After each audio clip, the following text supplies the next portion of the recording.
Pour la première fois depuis 20 ans, les habitants de la capitale somalienne Mogadiscio peuvent profiter d'un jardin de la paix qui attire des centaines de familles chaque week-end. Au milieu du chaos et de l'insécurité que connaît la capitale somalienne depuis des années, il y a un autre aspect de cette ville que les médias ne vous montrent jamais. Bienvenue au Jardin de la Paix. C'est ici un week-end plein de joie pour ces enfants de la capitale somalienne et pour ces parents heureux, c'est un rêve devenu réalité. Des centaines de personnes viennent ici chaque week-end et ce ne sont pas seulement les habitants du coin. Des membres de la diaspora sont aussi là, certains venant d'aussi loin que l'Australie. Mes amis australiens, bienvenue à Mogadiscio. C'est très joli.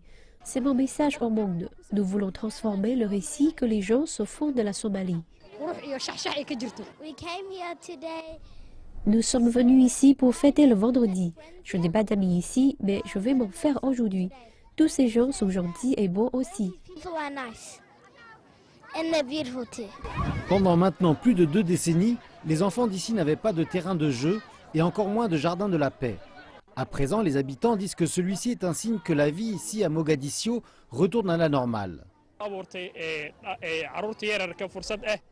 Le jardin de la paix a grandement changé la capitale. Pour la première fois en 2 décennies, les familles ont un endroit où passer le week-end. Le jardin de la paix a aussi transformé la ville en un bel endroit. Pour les jeunes de la ville, c'est un nouvel endroit où prendre des photos. Et pour ces jeunes gens, c'est l'heure du selfie et une opportunité de passer du bon temps avec les êtres chers. Les photographes aussi espèrent raconter une histoire différente. Mukhtar Mohamed est l'un d'eux qui souhaite montrer au monde que sa ville se relève. Je suis photographe. Je viens ici chaque week-end pour prendre des photos des jolis endroits de Mogadiscio et pour montrer au monde que Mogadiscio se relève et montrer en image la Somalie dont vous n'avez jamais entendu parler.